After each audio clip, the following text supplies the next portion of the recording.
You know what, Jamie? Let's pop off right now. We got to get started. We gotta go. Let's go. Let's go. Let's get the people in the chat.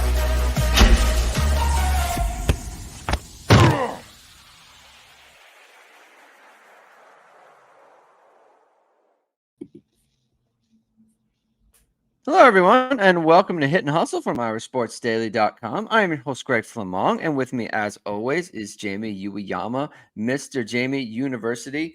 It's bye week, Jamie. It's bye week. We're having cheeseburgers this weekend, getting fat on those, and we're going to watch some. We're actually going to get to have a leisurely weekend of football.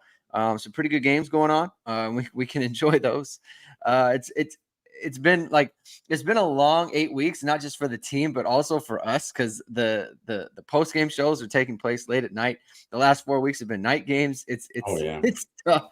It's very, very difficult. So it's nice to get a break, and it's nice to kind of take a breather on everything. So thank you everyone for tuning in. We have a mailbag show, of course. We skipped it last week. On Tuesday for the interview we did with Sean Crawford, talking about how Notre Dame contained USC and Caleb Williams. The link to that podcast is in the description below. It was a really good show. Like I think it's kind of one of those things where, like, getting into it with Sean and getting kind of like a player's view on like why they play certain coverages, the way that they do, getting insight from you on the defensive line and the way that they're calling things. And breaking it down was really good, I think, for the viewers, and we hope everyone enjoyed that. So if you haven't caught it yet, the link is in the description below this. And if this is your first time catching us, please like the show. Please subscribe to the show. Please hit the notification bell so you know we're going live. Links to our podcast are in the description below as well. And there is one other thing in the description below, and that is a link to our first podcast from the Joy Slot, Dimes with Dara Mabry. Dara was I thought it was a really good show. It was great. Thank you, Jamie. We got a lot of good comments. People were very fired up on the message board, and I was happy to see that, because I had a feeling that there was kind of like a void there and a space to be filled for coverage of women's basketball. And so that's going to be coming out. We're going to have a show next week as well, talking about the top 25 and getting ready for the trip to Paris and the game against South Carolina. So that's going to be really good. So be on the lookout for that. No better time to subscribe to the Irish Sports Daily YouTube channel. And there's also no better time to upgrade your wardrobe. ESQ has created the world's first bamboo dress shirt. It's all the rage, Jamie. Did you see the Jeopardy question? Yes, I did. Yeah. Yes, it was a Jeopardy. I sent it to God last night, and he was laughing. It was basically a question where the answer was a bamboo, and it was it's all the rage right now. And I found out about it on the court. Yeah, that's right. So Ga Wang is he's a jet setter, Jamie. So he has created the world's first bamboo dress shirt, crafted from high quality bamboo fabric. It's the softest and most comfortable shirt you'll ever put on. Not only more sustainable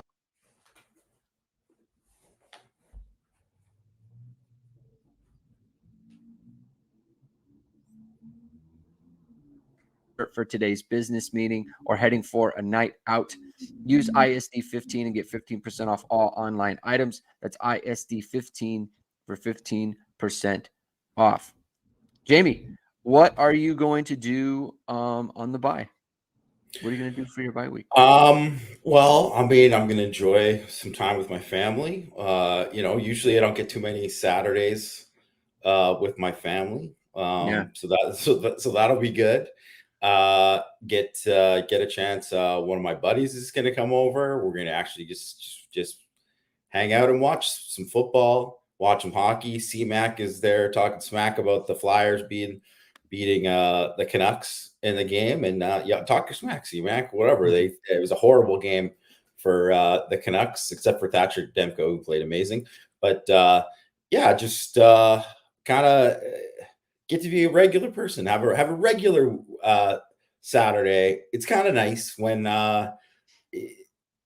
8 weeks in a row is too long for just everyone involved. I mean, forget about the players and the coaches. Yeah. Forget about the team. They're not important. Our schedules. It's too much. Just that for them, it's just like, it's obviously too long, but I think for just us too, like the season is a grind, and it's so funny. People like, I hate these idiots who are like complain about when people are like, "Oh, another night game." It's like, well, guess what? It's a lot nicer to finish your work in the evening rather than 2 or 3 in the morning.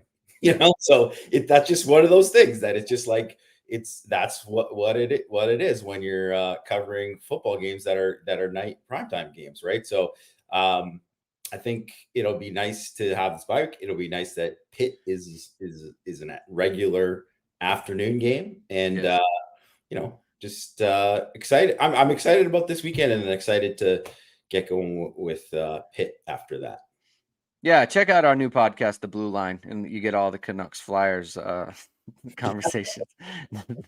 No, Rajon's here. Thank you for being here, Rajon. He's back. He's been watching the shows, unable to comment. Number 1 on the like button. Thank you for doing that, Rajon. That's awesome. Let's see. Michael Park says, "Go Irish." Thanks for being here. Jacob Paulus says, "I joined the Canucks misery by being a Blue Jackets fan." So yeah, a lot of hockey talk, right? And Corey asked what the Jeopardy question is. So sorry, I had to pull up my phone, and it was, fabric made from this tall grass is all the rage in part due to its antibacterial properties. Sounds familiar. What is bamboo? Let's go. Let's go. God Wang. Jet setter, man. He was on it before it was hip and cool. So my bye week is my sister-in-law is in town. On Sunday, we're having a baby shower for her. She's pregnant, having her first child. So congratulations to her. And Saturday, of course, soccer, right? Soccer all over the place. And then there's a pumpkin palooza at my kid's school. So there's a little Halloween situation going on there.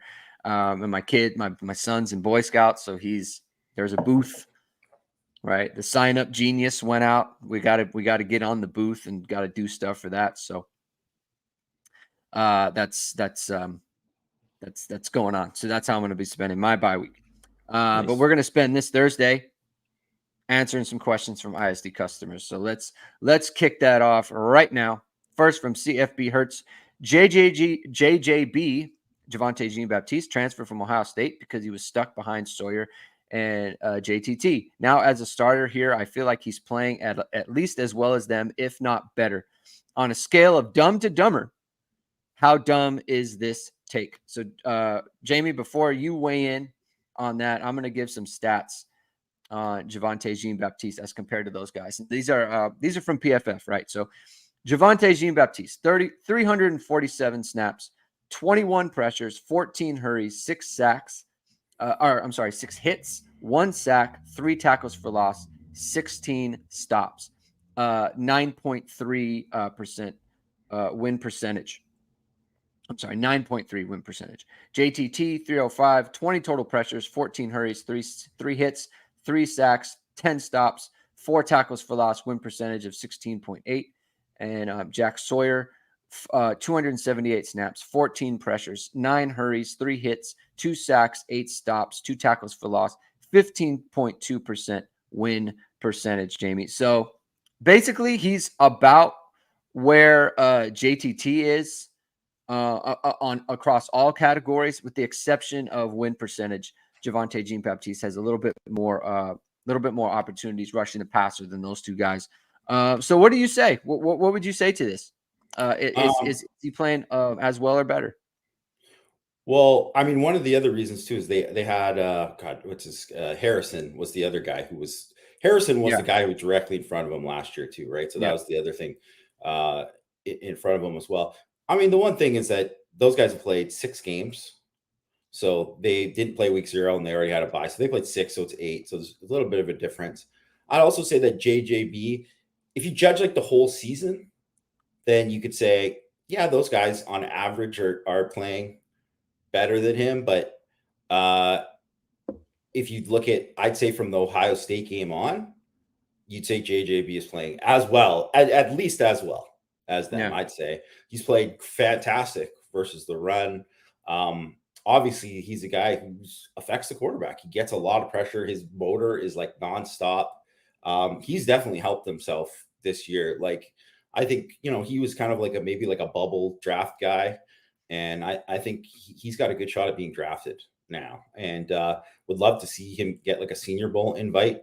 I would say that if you wouldn't trade, say, like JTT for him, because first of all, I just love that, because we don't want to say Tuimolo's name. I always worry about butchering his name, but we call him JTT, so it's like Jonathan Taylor Thomas, the old Tiger beat from Home Improvement. But JTT, I don't think you trade him, and I'd say overall, I mean, he's been better than JJB overall. Yeah. But Sawyer, to me, is like, he's so hit and miss.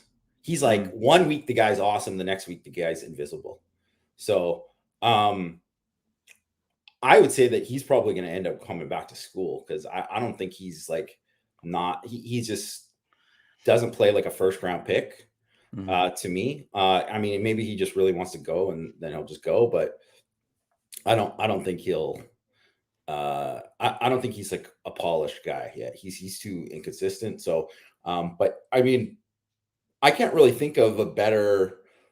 I think Notre Dame has kind of got the best case scenario out of JJB. I think he has been great for them, and like, certainly, like, if you were going to pair it to say last year with Justin Adamola, like, that's an upgrade for sure for Notre Dame compared to last year. And you'd probably say, like, and Mills was also playing there too, and that's an upgrade from when Mills was there too. And then I think that you'd say, has he been Khalid Kareem good? No, he hasn't been that good, but he's just like a tier below it, and that's a very good player. I mean, he wrecked the opening drive for USC. The first play of the game, they tried to they tried to run the ball. He won inside and made the tackle. The second play, he got around the edge and immediately forced Caleb Williams to scramble, which, like, you'd like him to finish it, but he got him out of the pocket, and he basically scrambled for a no-yard gain.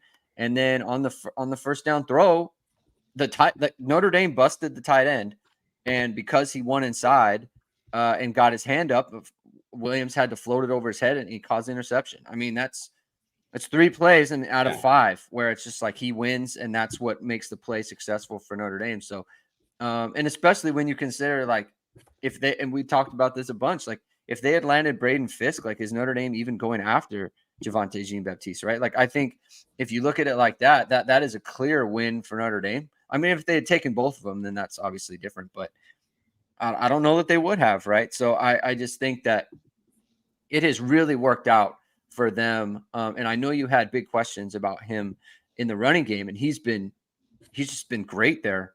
So like you said, just completely best case scenario for Notre Dame as far as how that went for him. Jacob, I see this question about Saldate.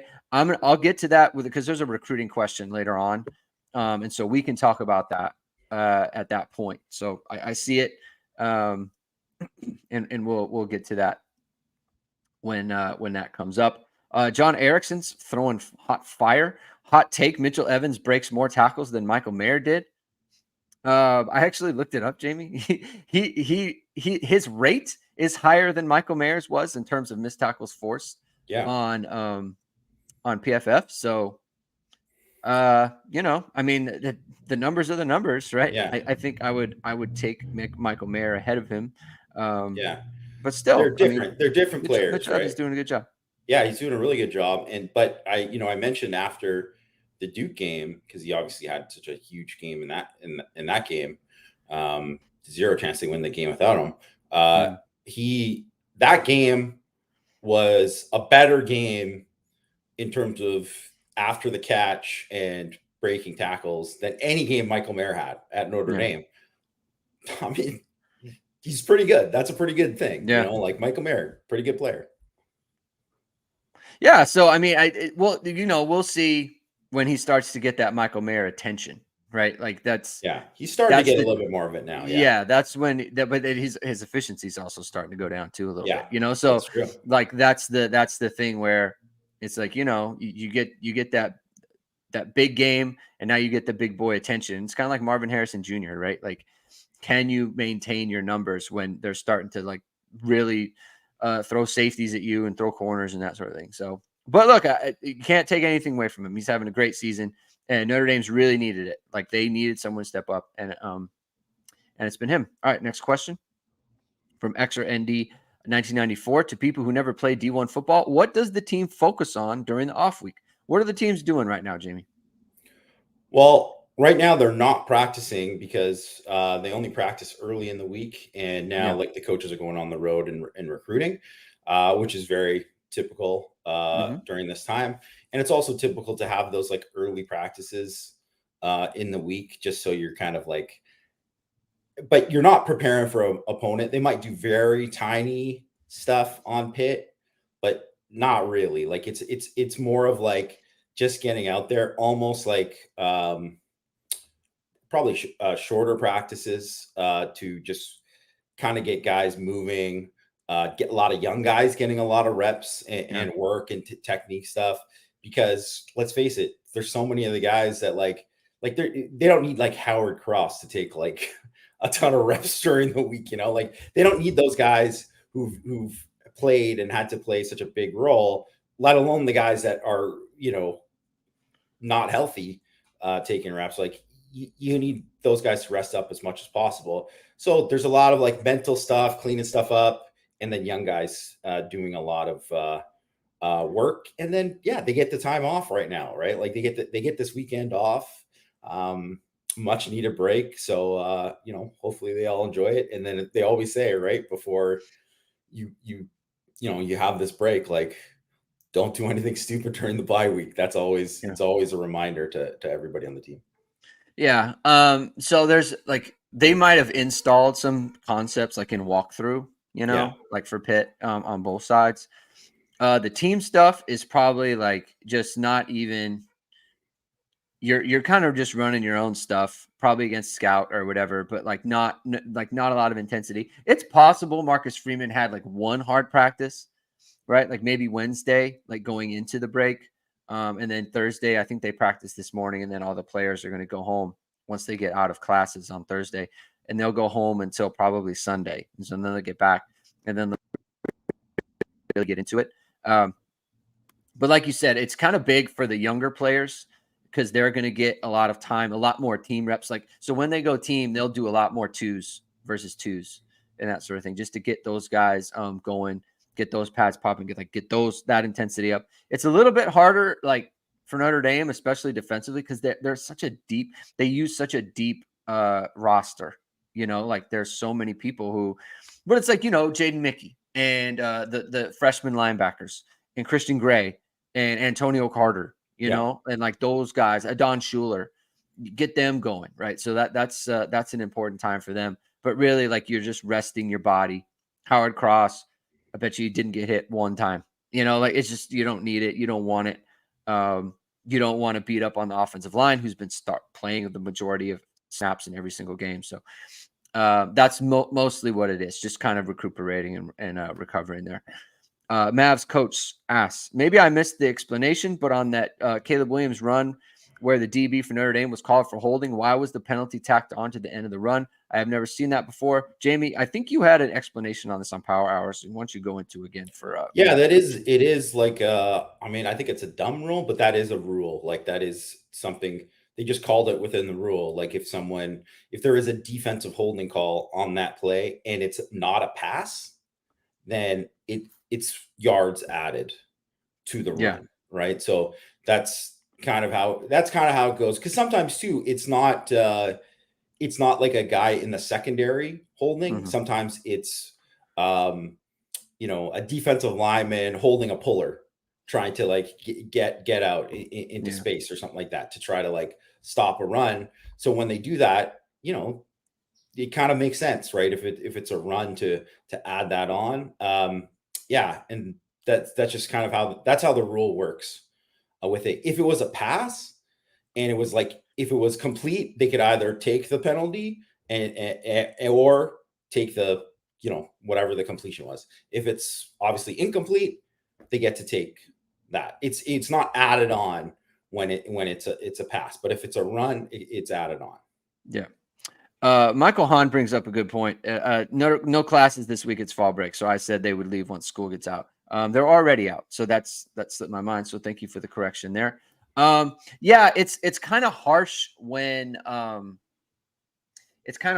holding occurs on a pass play, but the quarterback scrambles. And I think the idea is like, hey, your holding prevented the ball from going to this person. Yeah. So whatever happened in the play, like, it gets tacked on because we're still penalizing you for preventing the play that basically they wanted to happen. So, yeah, that's CFB Hertz pointed out too about the not automatic first downs. Right. Yes. Yes. So we saw this. You remember in the 2017 game, Jamie, where Notre Dame got called for holding on a defensive play where the quarterback was sacked. And so because of where they were on the field, I want to say it was like third and 3. And so because of where they were on the field, it was only half the distance. And so it was actually go back to 3rd and 1, and they tried to run the ball and they didn't get it.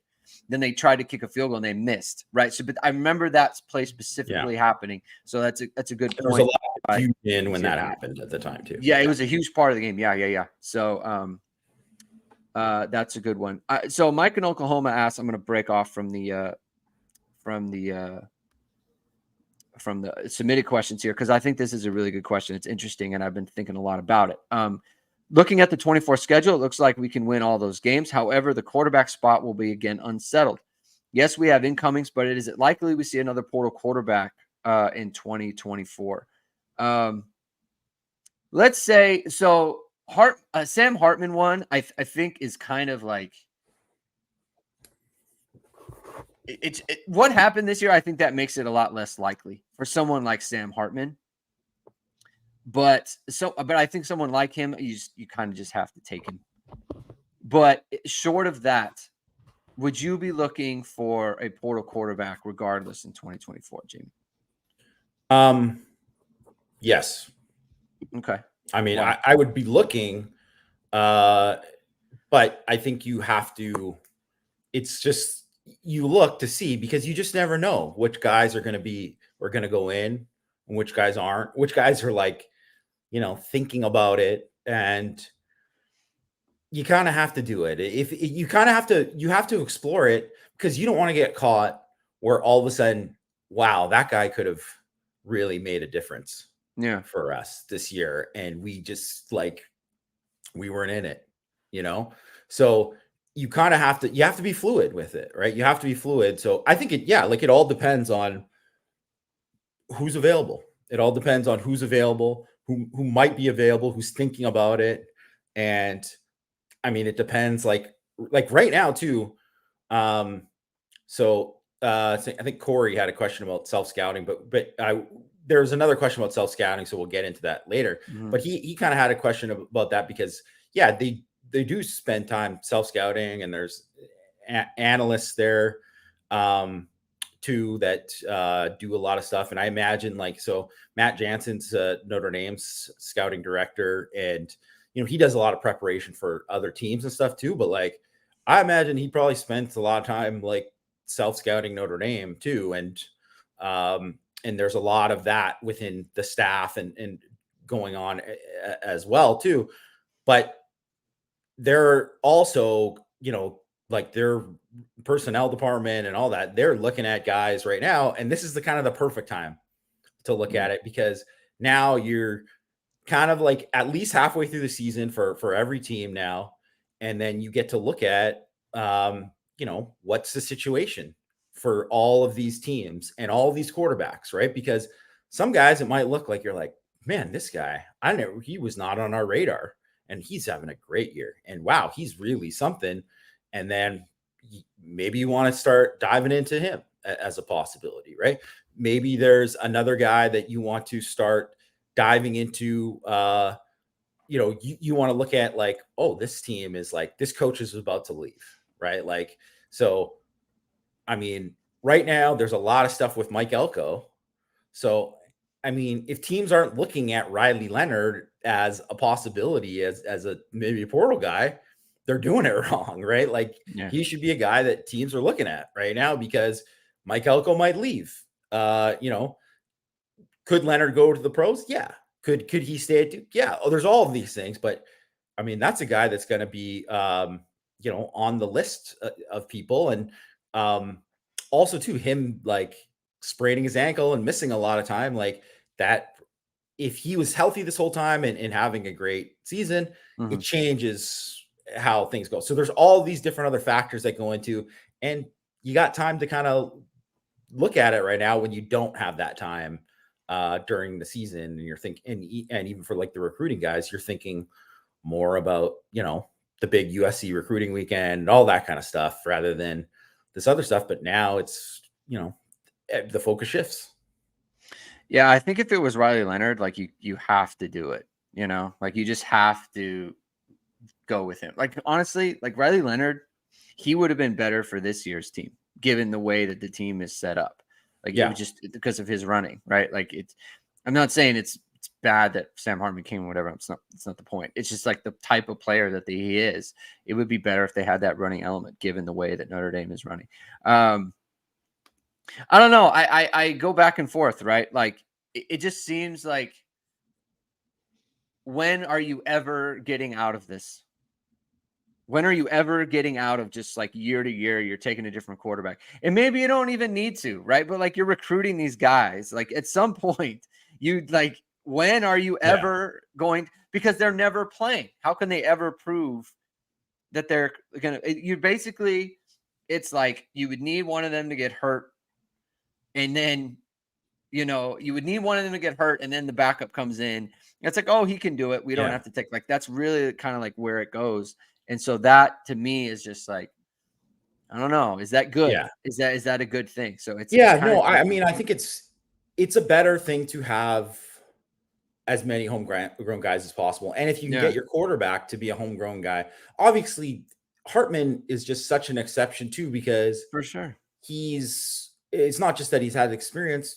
Look at the way the guys embrace Notre Dame and how he just is like so thrilled to be, like, his reaction after this game is exactly what, I mean, any Notre Dame fan who's like a hardcore fan, like, how could you not love what he said after the game? And just like how he's like, I mean, I'm sure he has fond memories of Wake Forest, but like, he's going to want to do that. Like, cause he probably never had a game that was like that, a win like that, because Wake Forest doesn't have rivals like that, right? Like they don't play in those games where the stakes are as big. It's big, but it's not the same, right? So I don't know. It's like it's hard. But the one last thing I wanted to add was Notre Dame is a little bit fortunate this year because they do get I mean, not that the quarterback coach is always going to be biased a little bit because he gets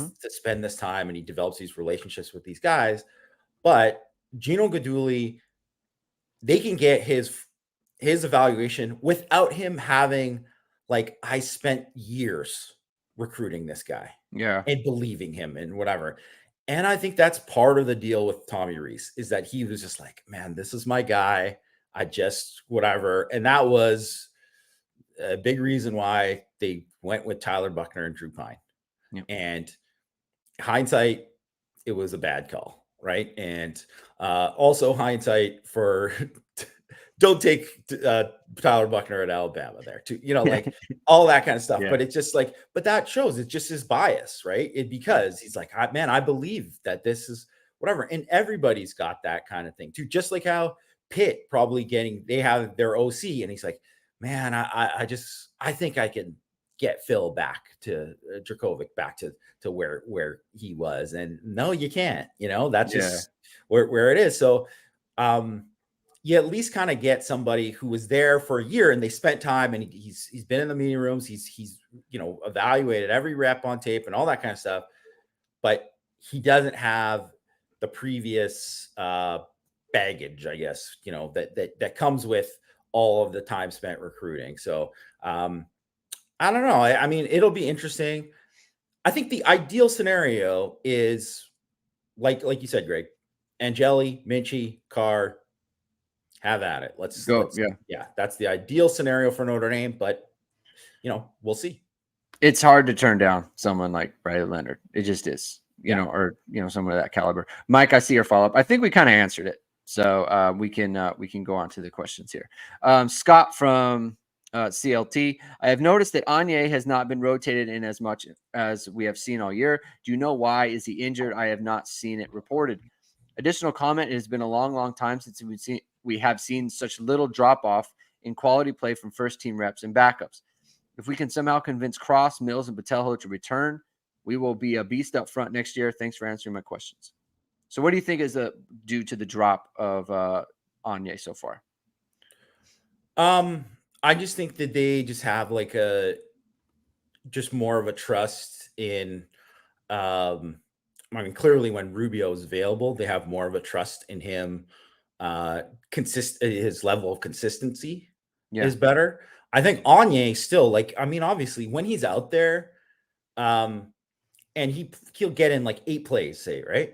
He flashes during those 8 plays, but you don't see the other plays, or maybe people aren't paying attention to some other plays where it's like, he got reach blocked or something like that, right? Where just like, or something is there where it's not quite at the level that they want it to, they want it to be. So that's why he's not out there as much, and they don't, have as much trust with him, or else he would be, out there more. And because there is a drop off between, putting him in or having Mills or having Cross or, Rubio, right? Like there is that. So I would say, I do think there is a drop off from the first team to the backups. There always is. But it's not that surprising, because the team, it was evident in camp that the team had good depth. Like they had guys that are like, oh, this guy would either play a lot or start on previous Notre Dame teams that weren't as good on defense. And then you can see that Notre Dame is just really good on defense. So those guys would be like, they would be playing, but the guys in front of them have just been that good. Right. So that's kind of where it's at. And that's, some of it is recruiting, because some of the younger guys are obviously guys that, Freeman has recruited and they've done a good job, and the staff has recruited and done a good job with, but a lot of it is development, right? A lot of it is development. So, all of it, and all the way down from, to Washington, to O'Leary, Mickens, Golden obviously is, but he's kind of like overseeing more than he is working, directly with the backers all the time. But like, oh God, why am I blanking on the backer coach? But Max Bulla? Yeah, Max Bulla. Sorry. But Bulla has been big in terms of developing, just not just the starters, but the backup guys too, right? So like, and the GAs too, right? And all that, like Nick Sebastian on the defensive line is a good coach. Like I've seen the guy coach. The guy can coach. Like, they do a good job. The staff has done a good job identifying like young coaches who can coach, who can work with the younger guys too. And I think that's been big. That's been very big. And you've just kind of seen it. And when you have talent and you got athletes, it shows. Just to kind of add some context to the conversation. So Anye's pretty much had his snap count total drop basically every game, right? So 24 against Navy, 21 Tennessee State, 18 NC State, 13 Central Michigan. Didn't play against Ohio State at all. Then 6 snaps against Duke, 5 Louisville, 8 USC. I wonder if we'll see just like a nice increase after that as well. Just looking at this, it makes me think like, hey, we're gonna give you some run, and we're gonna rest these guys kind of for the big 4, basically, where it's just like, okay, we're getting you reps. We're not gonna kill our frontline guys in the first 4 weeks, And then we're just like, it's going to be a lot of Howard Cross. It's going to be a lot of Riley Mills. It's going to be a lot of Gabriel Rubio, like those guys. Like we want those guys out there all the time. And so I wonder if we'll then see Jason Onye kind of ramp up again as the competition doesn't get as stiff. So that'll be something to monitor going forward. D. Lemire 7 says, a general question as junior film rolls in. It seems like recruits are generally graded as where are they now and how good can they be? Have you ever watched film of a player or a recruit where their performance blew past your perceived ceiling of their ability? Oh yeah, for sure. Like that happens. I mean, not too frequently, right? Because, one of the things you're doing is you're watching guys as sophomores and juniors and projecting them to what they're going to be, their senior year and beyond, right? You're thinking of all these kind of things of like their growth potential, what they show in terms of like flashes of this, and this can become this, and it's all projection, right? So it's all projection. So you're trying to do your best to look at guys and their, and scout them and see them and be like, okay, well, this is what I think a guy is or can be. But there's a ton of guys who have, senior seasons that, really show more, right? So Saldate, right? That was brought up in the chat there, right? Like that's somebody that I think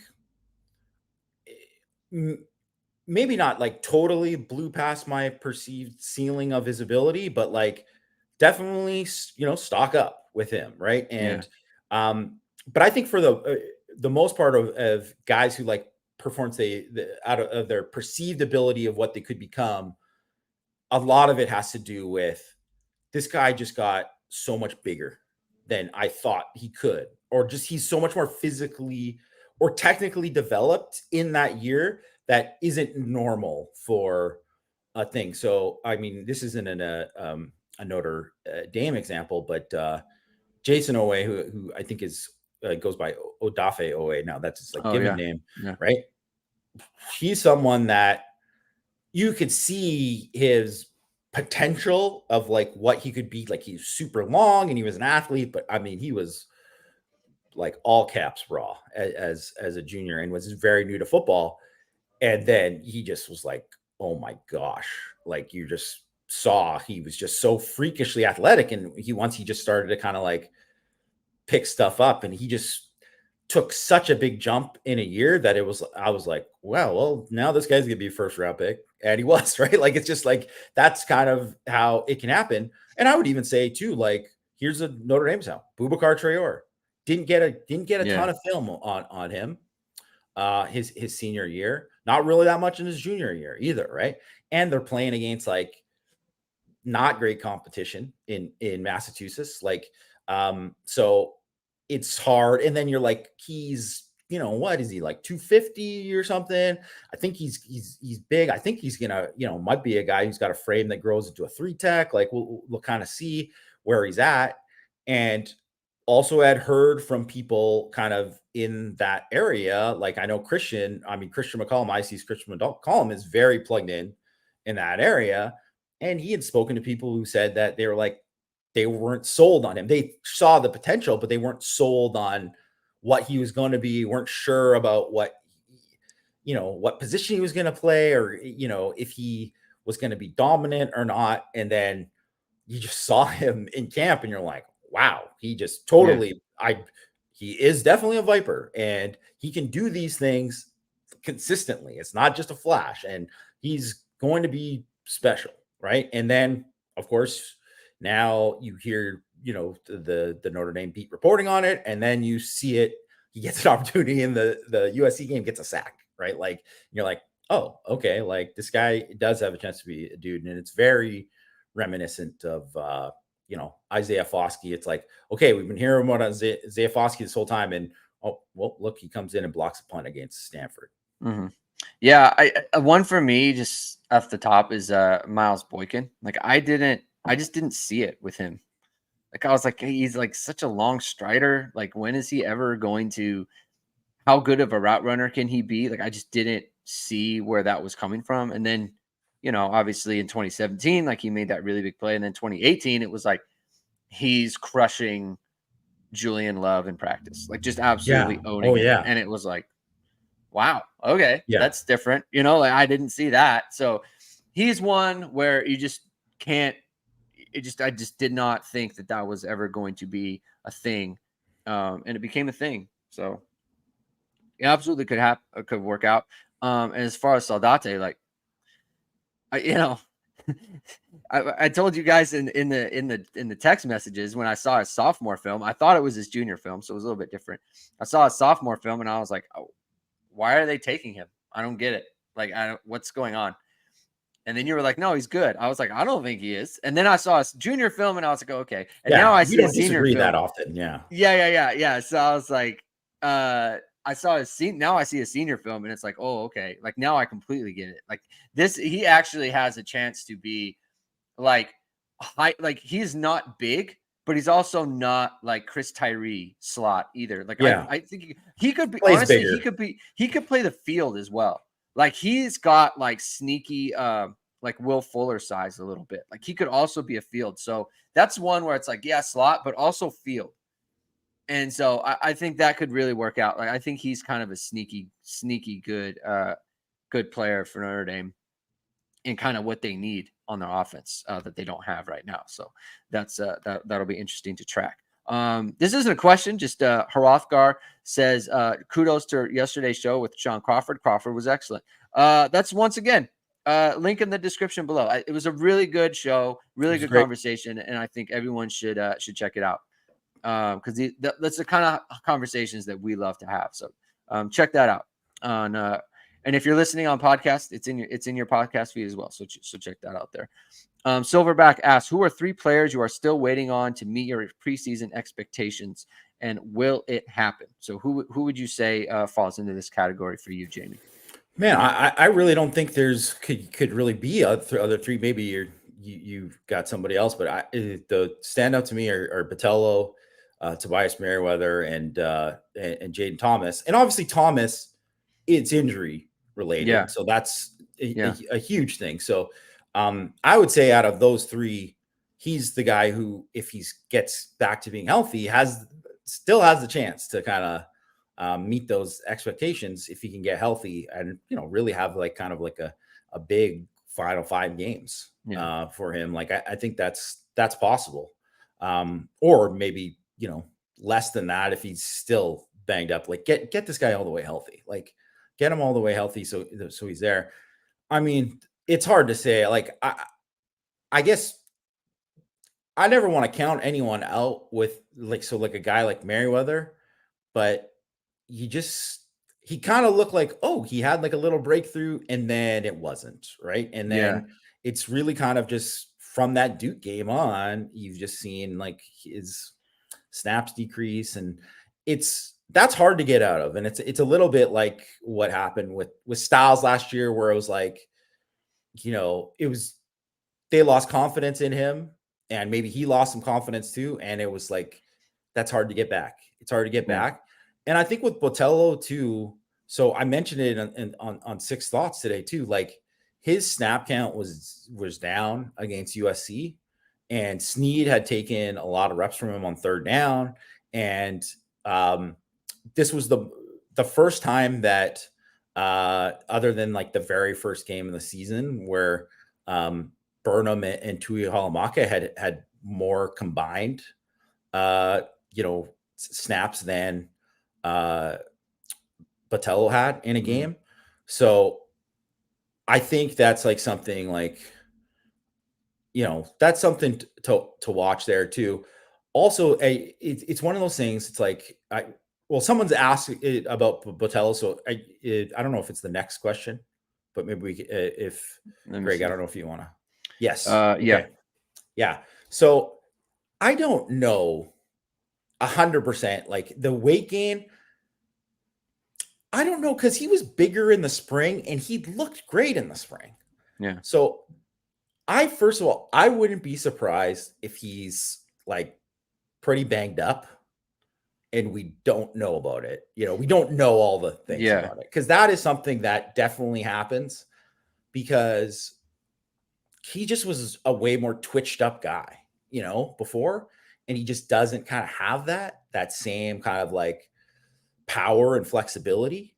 So that is something that, you know, would make a lot of sense for me, is that it could be that, and plus like a little bit of lost confidence too. So maybe I would say out of the guys too, like, would be great if he got a little bit of a break, and maybe that's something, you know, he gets his break this weekend. Gets a chance to kind of recharge. Hopefully he can have a great finish, because to me, it's pretty rare when a guy has the kind of like kind of mini breakout that he had at the end of last year. Like, he literally had more pressures in the bowl game than he's had all of this season. And that's like pretty shocking. Like, he showed a ton of ability in just in that game alone, let alone like the other games where he had sacks and stuff too. So I mean, I wouldn't give up on his talent. Like, I think, you know, he's still got a shot. He wouldn't be shocking to me if he had kind of a nice little run. Yeah. I'll go back to the previous question, because I didn't weigh on that. So we'll get back to that in a second. So 3 players. So Jaden Thomas is one. Like you said, I didn't, before he got hurt, I didn't have any concerns about him. Just like, he wouldn't be involved in this question prior to the injury. But it is hurting them. And we're going to put on a chart. Like, their wide receiver production from the outside is like really not good. And so it's really hurting them in their passing game this year, and the way teams can cover them and defend them. With Tobias, so I've been thinking about this a lot, and I think that because I'm trying to take in like all of the information we have, like, and that it goes back to like the spring, and it goes back to camp and everything that we've heard, and people are saying like they aren't, like, he's not making plays. And I think that a part of it for him and maybe the staff is like, where are his plays supposed to actually come from within the offense? You know what I mean? Like, it just seems like they don't know how to best utilize his skill set and whether that fits into the team's overall structure. So, like, you know, there's always a question of like, you know, should Notre Dame like throw him bubble? You know, should they do these things to get him going? And it's like, you don't want to get caught up in like doing stuff to accommodate kind of one person. And accommodate's kind of the wrong word to use, because it sounds it sounds a little bit pejorative. But like, so basically, like, it's just, you don't want to go out of your way. Like, everyone has to be able to make plays within the structure of the offense. And it seems to me that the way that Notre Dame plays and the way that they are, like, I don't think he knows where his work is coming from. And I don't think that he really expects the ball on a play-to-play basis. And it just, for whatever reason, I think that, like Botelho, it's dropped his confidence a little bit. It's dropped, I think, Hartman's confidence a little bit. And therefore, it's like everyone's confidence is low when it comes to Tobias in the passing game.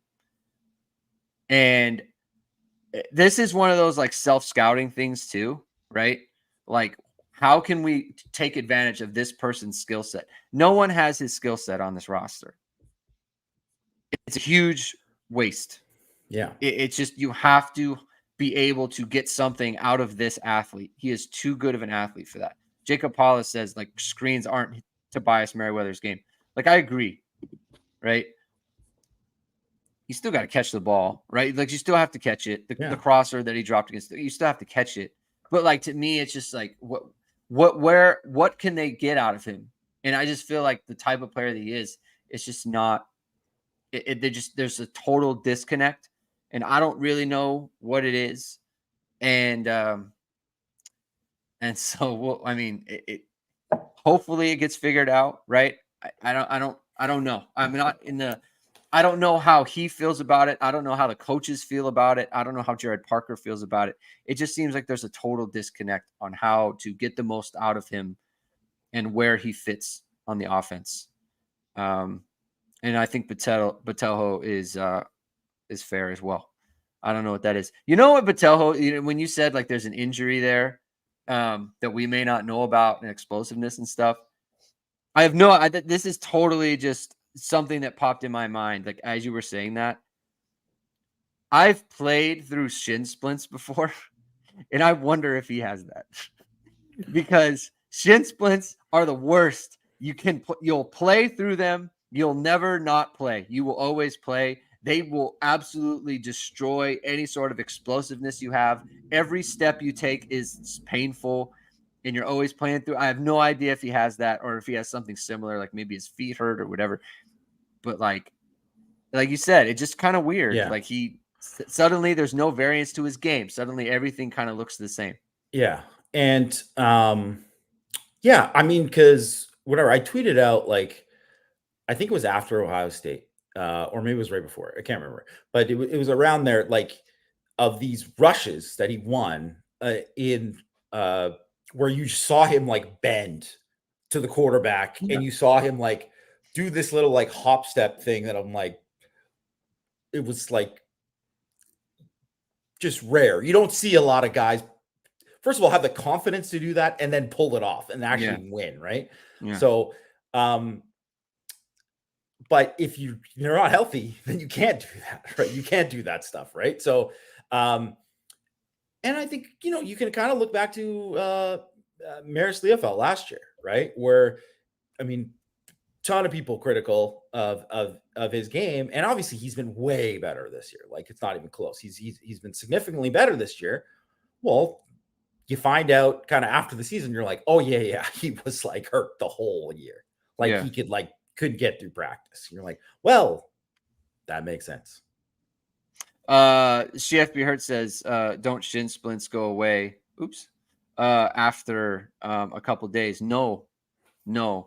I developed shin splints in August during fall camp, and they went away in October. It was a very miserable first couple months of that season for me.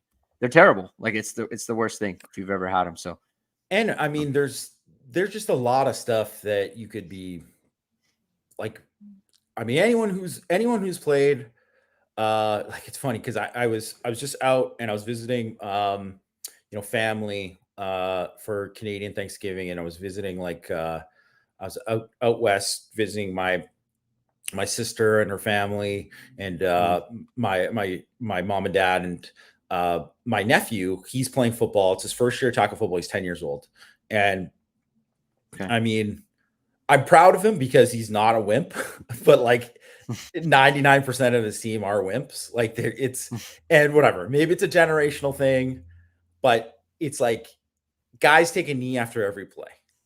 It's like, I'm hurt. It's like, are you hurt or you're injured? Because you get hurt. Like, you could say you get hurt after every football play. Like, there's contact. You're gonna get banged up, and that's the kind of thing. But anyone who has played football at a very high level knows that from week 1 on, you are not healthy the rest of the season. There is no 100%. There is no 100%. Like, and everything after the first game is taking the time to get good enough to play the next week. And for some guys, that's like way harder when you're really, really banged up. Some news that's breaking, Jamie. Sort of. Has nothing to do with Notre Dame. The NCAA has opened an investigation into number 2 Michigan over possible rule breaking around in-person scouting of opponents. Sources tell Dan Wetzel. This is Rosh Dellinger for Yahoo. NCAA has alerted the Big Ten. The league confirmed to Yahoo Sports without revealing specifics. Listen. Michigan should be ostracized from like college football. I'm not even kidding. This schedule, just because of the schedule, it has nothing to do with this. This is terrible. It's it's a disgrace to college football. They have played one ranked team. They will not play. I'm sorry. scratch that. Not a ranked team. They have played one team with a winning record. They have 2-4 Michigan State up, 2-5 Purdue, and and they don't play a ranked team for 24 more days. Get out of here. As Jamie would say, get out of here. Go away. Terrible. And this is on top of, obviously, they had the Harbaugh being suspended. Lying to investigators. Beginning of the season too. You know what? As we've always said, Michigan, all class, a program that's known for being all class. Their fans, extremely friendly, wonderful people. No, definitely not. Definitely not. I'd say the coverage of their team too. Some of those guys, I'm not the biggest fan of some of those guys. I think those guys are a lot of trolls on the Michigan beat.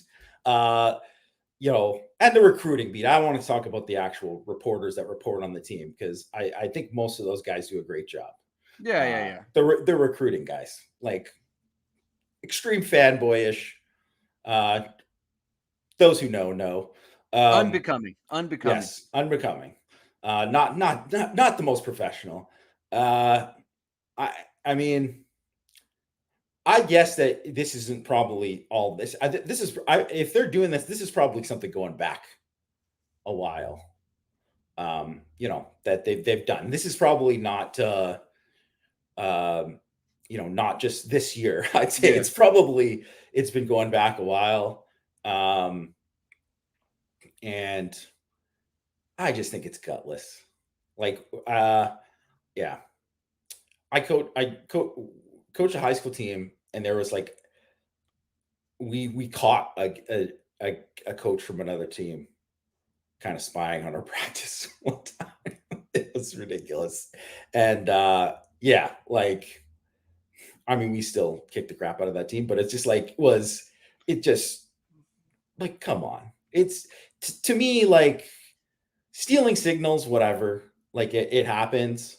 I mean, not Houston Astros stealing signals. That's like horrible, whatever.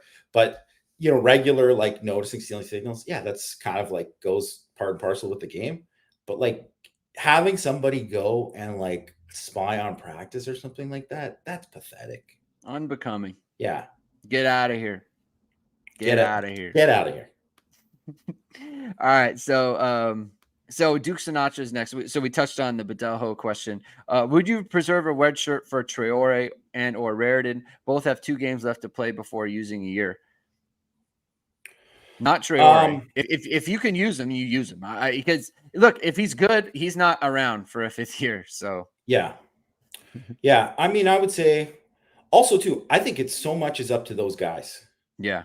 Do they want it? And I think that's the other thing that people don't take into account, is that has to be decided with the players too.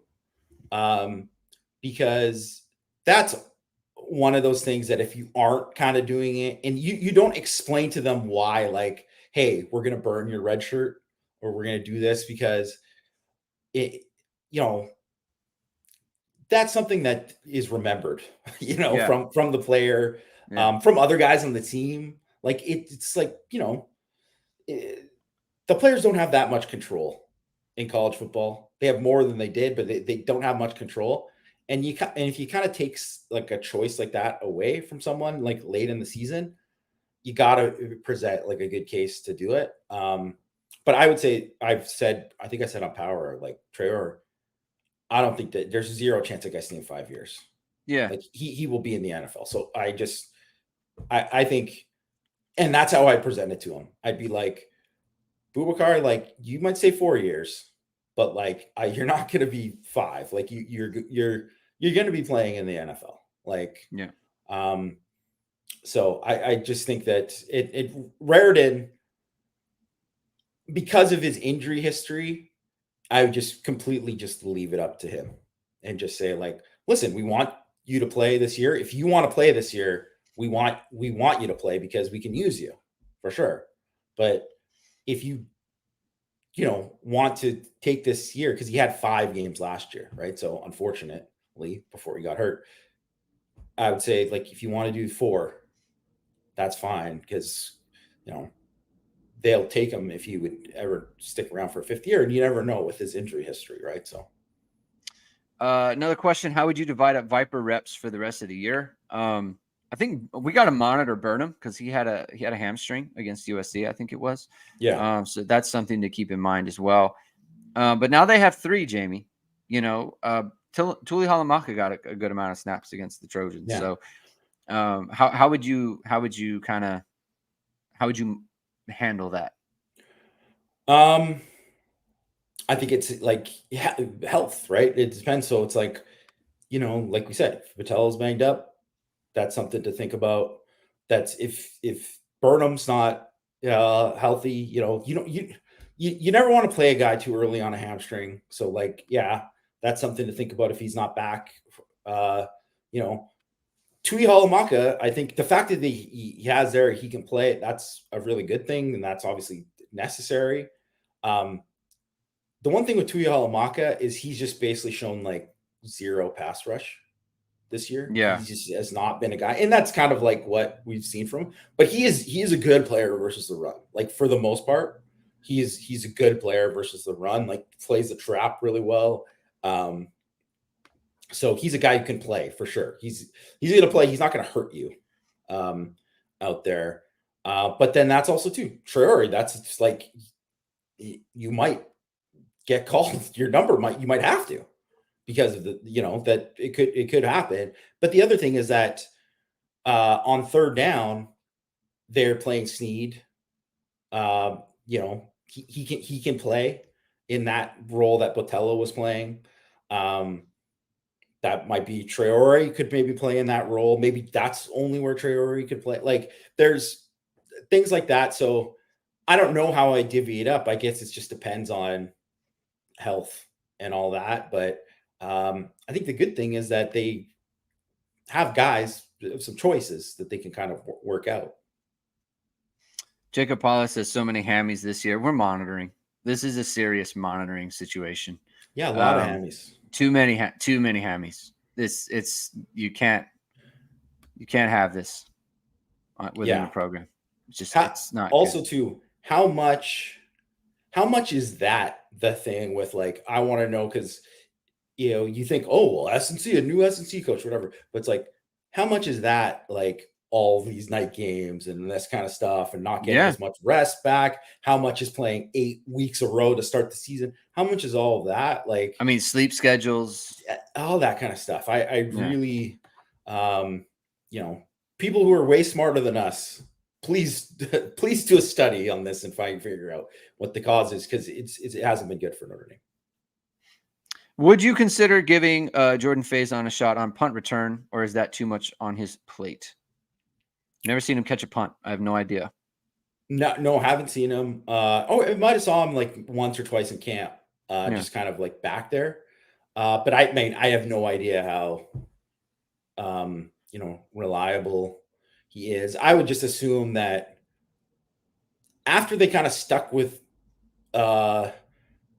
Tyree after that week, I think they'll just keep sticking with them. And the other thing is that because Tyree has been so productive in his opportunities on offense, it's almost like you want to just keep him there, because you're like, listen, maybe he'll just break one, because this guy's just like, this is a way to possibly give him another touch, right? So they might be thinking that way too. Yeah, that's a good point. Mike Fitz, I forget who mentioned the quarterback Hartman on dropbacks perhaps not being deep enough, and that he may be too close to the line of scrimmage when surveying the field. Is there a way to analyze this? Would the quarterback coach see this? So is this a couple of weeks ago, Jamie, I brought it up on, or someone brought it up on the morning after recap show. Basically on when Hartman's in shotgun, he takes like a couple steps back and he just kind of holds there. And like when he throws, he can't step up because the line's getting pushed back into him. So the question was, does he need to get a little bit deeper on some of his throws? Have you noticed that at all? I mean, I think I've looked at that, but that's definitely something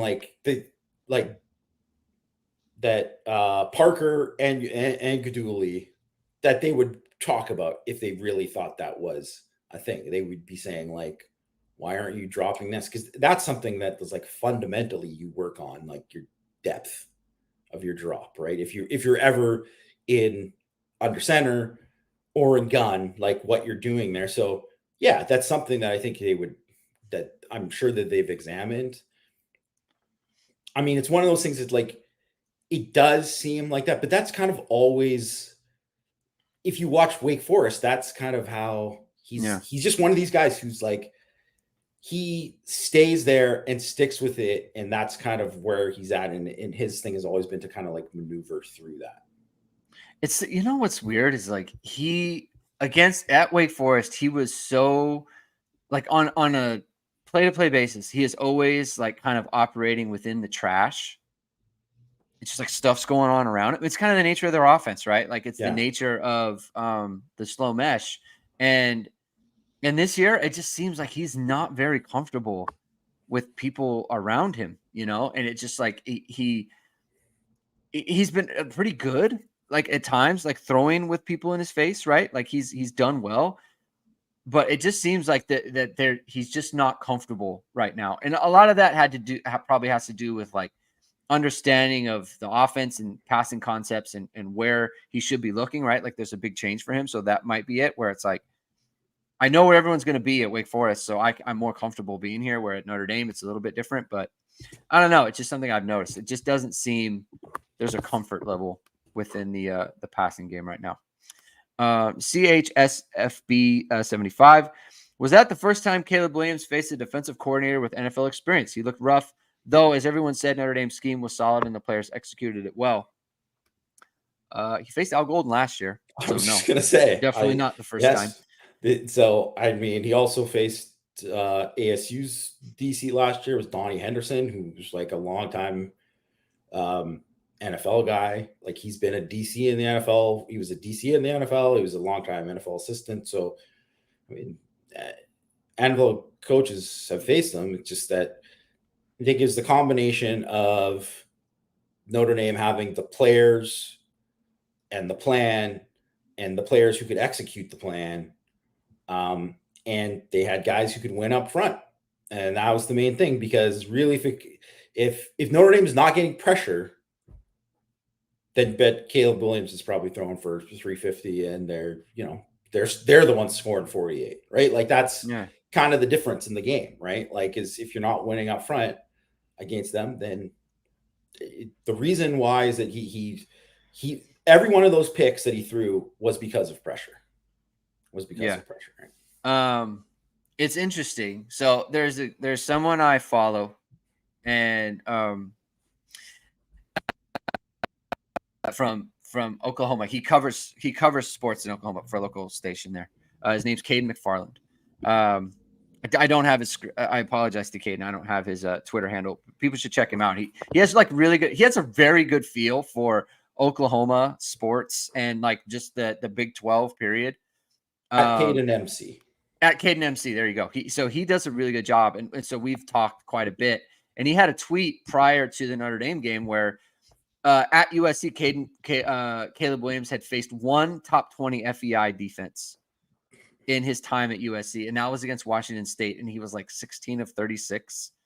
He had his worst game by far, and it's like he did it again, right? Like against Notre Dame, like he played a top 20 defense, and and maybe this isn't a Caleb Williams thing. This is more of a like Lincoln Riley thing, where it's like you face a really good defense and they can shut down your offense. So, that was a little foreboding there, right? Like they do. I mean, look, a lot of offenses have trouble with top defenses, right? Like that's not a weird thing, but it's just like, something to monitor for the USC fans out there.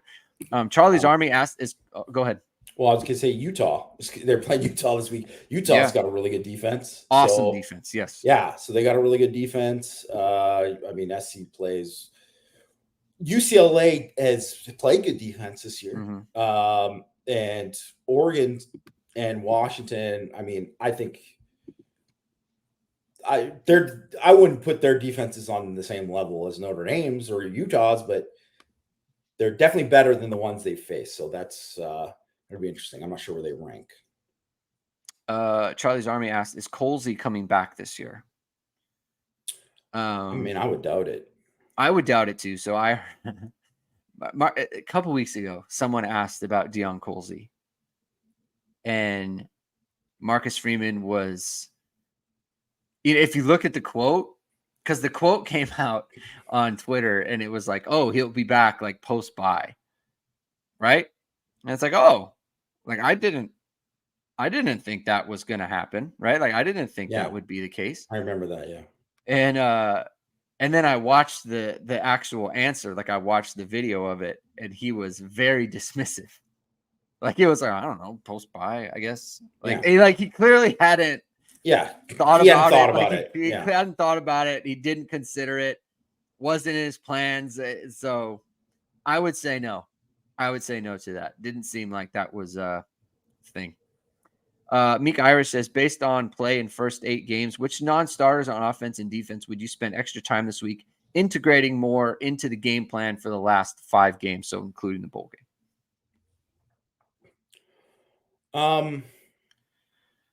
I think just like kind of what we said about some of those like Sneed, continuing to kind of like be part of the third down and get more involved there. Just keep growing with that. I think that's important. I think, I mean, on defense, it's like, other than you just saying like Traore, like what other guys are you like, man, this guy's got to play more? Because everybody is playing at a certain level. I guess you could say like we did the question about Anye earlier. Maybe someone like Anye, because you're like, okay, like it's not as much of a gauntlet. So you want to see like more of Anye because they might have to count on Anye a lot next year. So that would be, I think, good to get him more involved there. I mean, on offense, it's just like get healthy, like get healthy at receiver and try to get more guys involved there. And maybe like JD Price, get him kind of more back in the mix. Cause I always think when you have a big play, like that one, the one he had on the kick return, that's always something that, earns guys a shot. It's like, we got to get JD at least a few touches here on offense, just because obviously he's got the ability. So something like that. Jeremiah Love. Yeah. But would love to see, hence the name. So Jeremiah Love, I think JD Price is one where it's like, that's like a weird situation. Like this is where it's like, look, the 5 running back thing, it's just, I feel like you have to pick the best 3 and go with it, and it has nothing to do with like Devin Ford or Jabron Payne, right? Like Jabron Payne has been fine with what they've asked him to do, right? Totally. Like this isn't a complaint about him. It's just that you do need, like, Jadarian Price has something that those guys don't have. He just does. And you have to maximize that. You have to enhance your team that way. And the same thing with Jeremiah Love. Like he just has something that you don't have. It is interesting what's going on with, like, they are trying to, like, defensively now I'm thinking they are like trying to get Jaden Mickey. They're always getting him involved, right?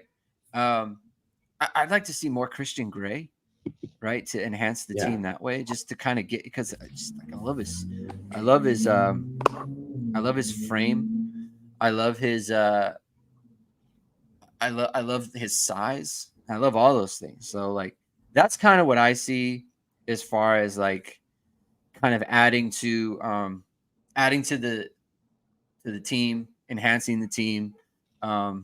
Which you always want to do, like post-bye, like that's what you want to do. Like you want to it on offense, like at receiver, like you're kind of solving problems there. But for the rest of it, it's like, how do we add an element to the team that isn't there right now? It's just like kind of like similar to the way that we were thinking, Jamie, about how to add to this podcast and what we can do to enhance it. And part of that was like, you know what, we need a better intro and we need better graphics for that. And so what we did and what you can do is contact VSR Media Founded by Notre Dame football pregame host and Emmy award-winning anchor Vahid Sabrzadeh, VSR Media provides professional and cinematic video and photo. Whether you're looking for a collegiate or pro-level highlight reel, have a personal story to tell, or are aiming to diversify and grow your business, VSR Media specializes in short and long-form video storytelling, social media management, and website design. VSR Media also captures professional headshots, senior, and sports photos. Contact them at vsrmediacompany.com and mention Irish Sports Daily to receive 20% off your first project. Visit them online or give them a call at 574-800-9106. We did get a super chat from Corey Flynn. Thank you very much, Corey. If we play the same level of offense the rest of the season as we have the last few weeks, does this negatively hurt receiver recruiting? What do you think? I mean, it doesn't help. It doesn't help. Like, I don't think it's like it's.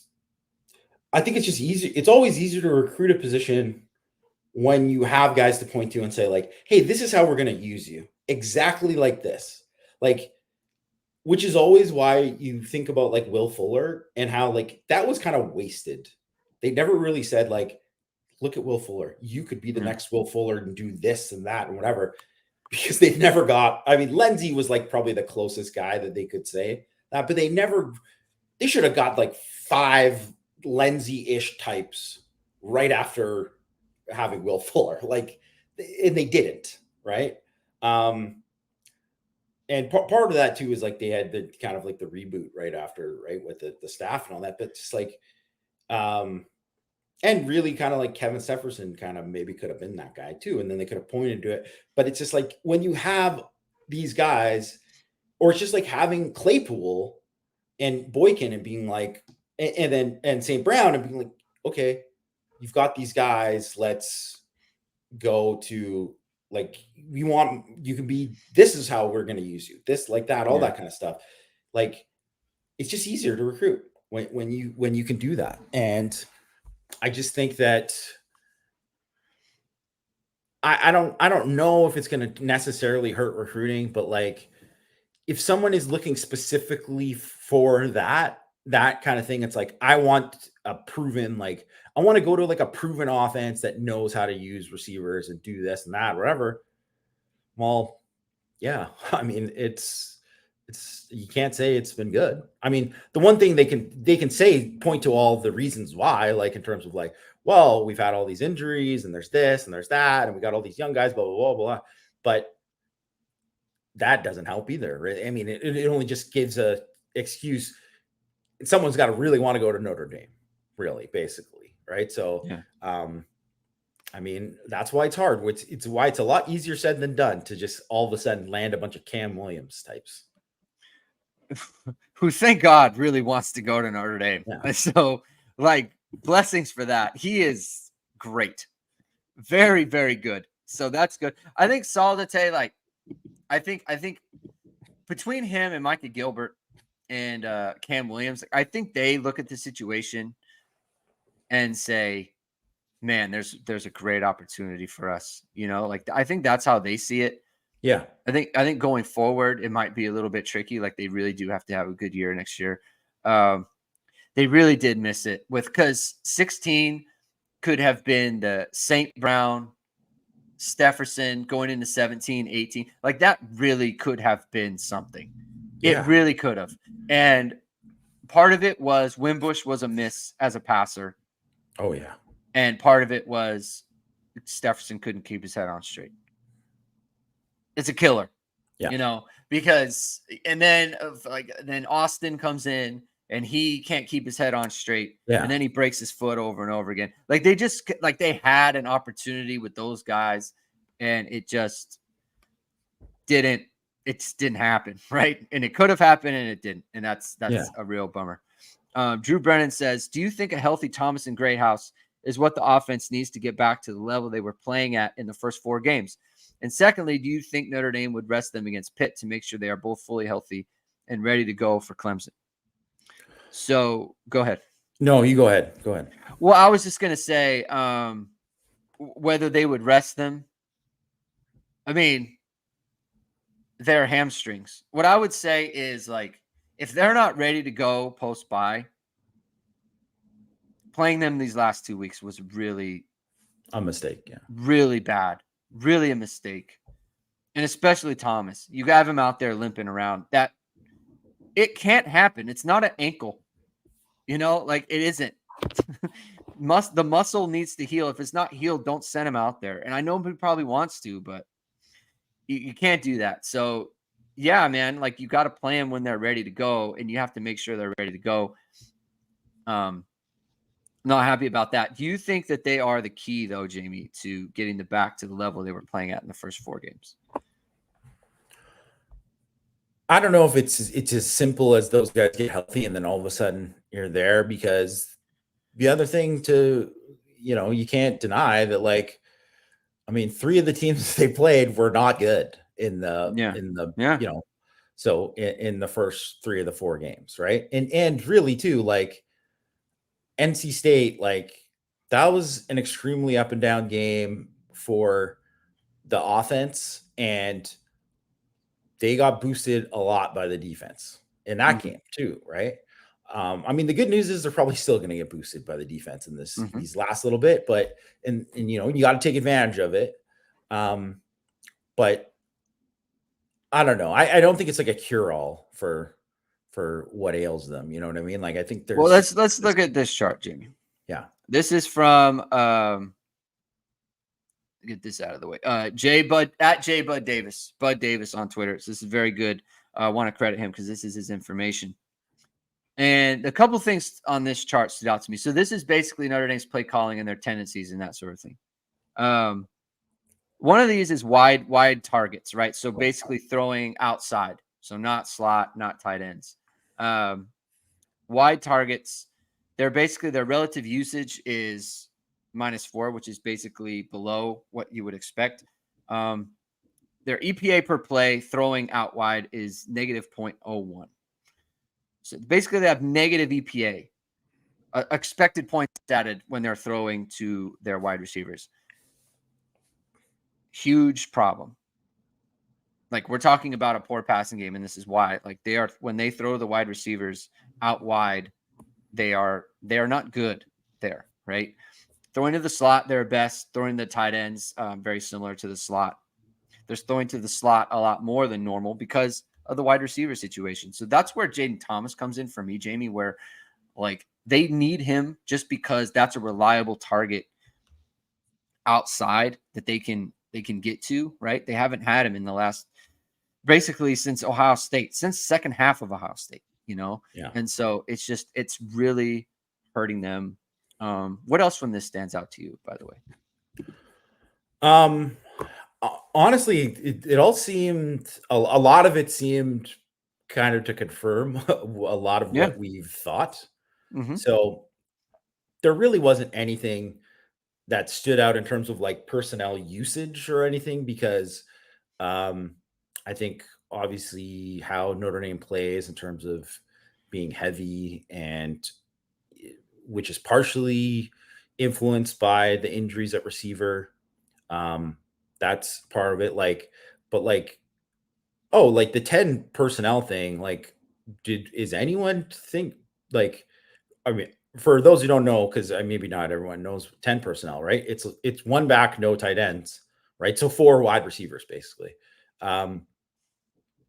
They don't use it, but they literally had 3 games where they had 3 fully healthy wide receivers, and one of them was Tobias Merriweather, who they lost confidence in, whatever, right? So it's and then they had to be like, okay, Jordan Faison, come off the scout team. So yeah, of course they're not going to be running 10 personnel, right? And they just don't have the actual personnel to consistently run 10 personnel. And which is why, if that's who they want to be, you got to sign more than 3 receivers in this class. You got to bring in a bunch of guys in the portal. You have to do all these kind of things if you want to do that, right? That's, a huge part of it, right? So, yeah, I don't know. I didn't think anything really stood out to me in terms of usage and stuff too, other than I do think a little bit more 21 personnel I think would be a good thing. Yeah. I mean, obviously RPOs, right? It's the worst relative usage on this chart. So basically usage relative to the 2022 FBS average. So basically 2022 football, how like Notre Dame is like minus 12. I don't know if that's percent or what, but it's like basically 12%, I think. Yeah. So they're 12% less than everyone else. They're at 7% this year, which is just like so odd with Hartman coming from Wake Forest. It's shocking, really. Yeah, it is shocking if you look at it from that perspective. But if you look at it from the perspective of the injuries at receiver. Yeah. So how many teams that run like 12 heavy 12 personnel run? How many teams just run RPOs out of 12 personnel, period? Like, it's not a common thing because usually, which Notre Dame is in 35% of the time. Yeah.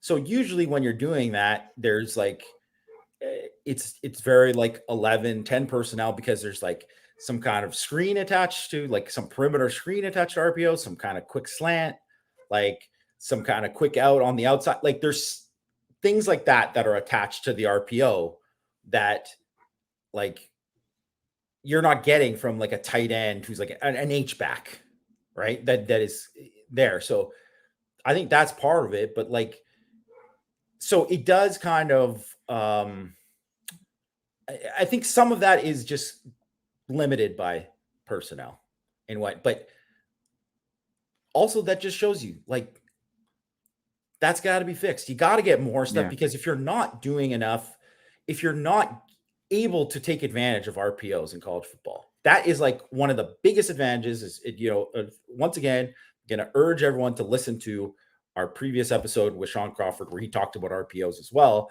and the stress that puts on teams and just the whole, 3 yards. You can run block 3 yards down the field. And really, you can really almost do 5, and they're not. It's cheating. It's cheating. It's cheating. Yeah. You can throw on run plays. Yeah.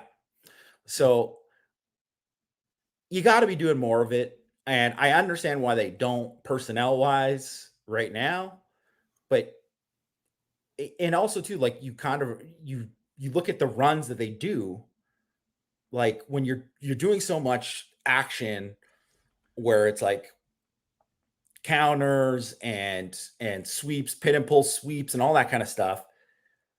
Not a lot of those. There's so much of those where like the receiver is involved as a blocker, or the tight ends are heavily involved as pullers or blockers or whatever.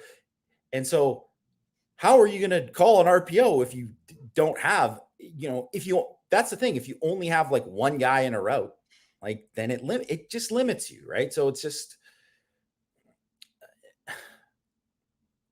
you got to do more. And that's why too, like, you need to make a change, but it's got to also be influenced by more personnel. They need more receivers on the roster. Like they were gonna, this was always a possibility that could happen. They have a couple injuries and then they're like really, really screwed. And guess what? They got really, really screwed. Yeah. Yeah. The other part too is just like their passing game from an EPA standpoint is substantially better than the running game, which it makes sense. Normal. It makes sense, but I mean, it also makes sense, right? Like passing, because like someone was noted in the chat, like their EPA versus like heavy boxes and 6-man boxes, like Notre Dame's in heavy formations, so like that's what it is. But you have to play off that. I mean, we've been talking about this for weeks now, where you have to take advantage of that. They expect one. They're getting everything they expect from you when you're in those formations. So you need to get out of that. You need to get out of things, or you need to do different things from that. I've been monitoring this chat. Carmel and Rajon are talking about Chris Tyree as a kickoff returner. I don't want to get too far into it. Notre Dame was a very, very bad kickoff return team last year. And he was the main guy. So I don't know. To me, Chris Tyree is like, get him a situation where he has really no one in front of him, or like basically just like kind of one cut situation. He doesn't need, if he's picking and choosing and darting in between people, that's not his thing. You got to get like that's why you make him a slot, right? Like you get him on a post route and he can win. Funk Beavis. Oh, go ahead. Also, just want to give a shout out to Devin Ford. Had a couple of really nice returns in this game too that kind of get overlooked because of the thing where he did a really just nice job where you show him like breaking a tackle, right, and getting some yards. So why you think like Devin Ford, and he's got experience doing it at Penn State. So sorry to interrupt, Greg. No, good. Devin Ford, good job by you. Funk Beavis says, which teams self-scout during a bye week? Does the defensive staff have a role in scouting the offense?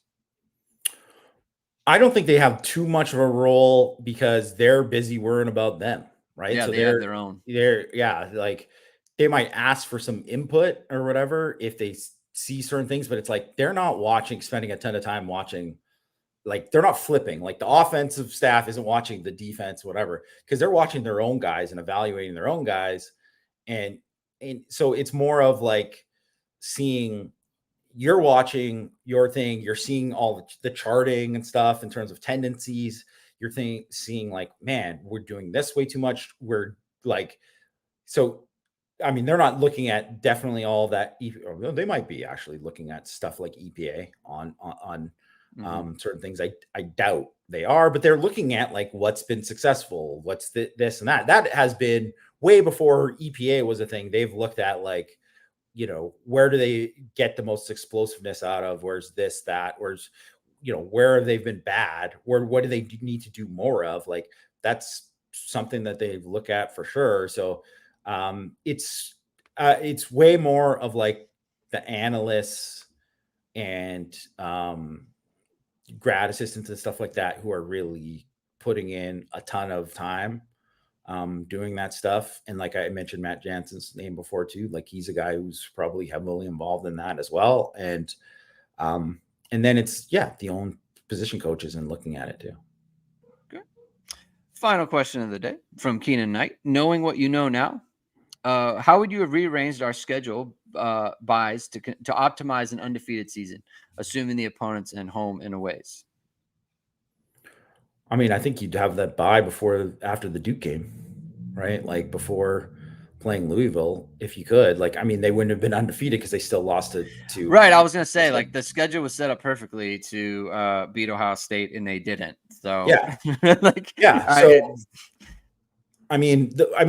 but just from that part about losing that game, like I don't want to call it a total schedule loss because there are reasons why they lost the game outside of them being worn down, even though they were a little bit worn down.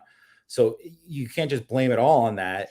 But they definitely could have used a break after the Duke game and have that. So if you could push that Louisville game back or have a bye before USC and then Louisville fits into the other bye that's coming up where you get that second. It's like you have these other buys that are like too close together too. That's like a thing, and it's hard because everyone wants to blame Jack Swarbrick, and I'm not saying that he probably doesn't have some thing to do with it, but like I think what happens with the ACC is they kind of just get stuck with it, and that's that. Like they just kind of figure it out. Like, and also too, he has zero say in terms of like these night games and stuff too. That's just like, that just shows you like ESPN and Fox. I mean, Notre Dame only has to worry about ESPN and NBC really.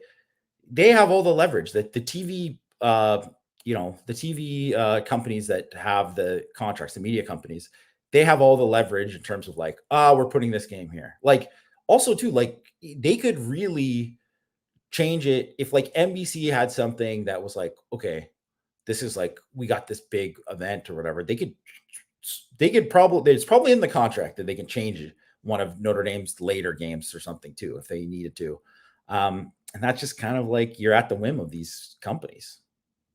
Yeah. I mean, that's what really hurt them, is the night games. You like, and the other thing too, is like, it's less so where like these teams fit. It's just that the injuries that took place, like losing Greathouse and Thomas when they did, it really hurt them. Like it really hurt the passing game, and it really hurt the offense just in general. Because like those guys are building into the season as well. And then that growth gets stunted and the offense can't grow along with their development, you know? And so like that hurts as much as anything else. So like, I don't know, like you could have scheduled a bye. Like if the bye had come after Ohio State, right? Yeah. That probably would have been better. In fact, it would have been a lot better. But, you know, they had already lost. So it's like you can't jimmy in an undefeated season because they lost given the perfect situation. So that's it for the questions, Jamie. Fun show heading into the bye week. Thank you everyone for tuning in. If this is your first time, please hit the like button. Please hit subscribe. Please hit the notification bell so you know we're going live. Links to the pod are in the description below. Dimes with Dara is in the links in the description below. The conversation with Sean Crawford is also there. Check that out. Oh, you know what else is there, Jamie? What? Oh, 6 Thoughts on a Thursday. 6 Thoughts on a Thursday is in there as well. It's just a ton of content for you to check out. So thank you everyone for tuning in. Have a good weekend. Have a good Corey Flynn. What is going on here? Boo Lakers. What's going on, Jamie? Well, it's I didn't bring anything. Catching a stray right before. I'm catching strays. Catching strays. I'm about to go off the thing. That hurts my feelings. All right, guys. Have a good weekend. Enjoy the games, and we'll talk to you next Tuesday talking about who are they playing? Pitt. We got Pitt coming up. Supposed to be Phil Dracovic week, but it isn't. So have a good weekend, everyone.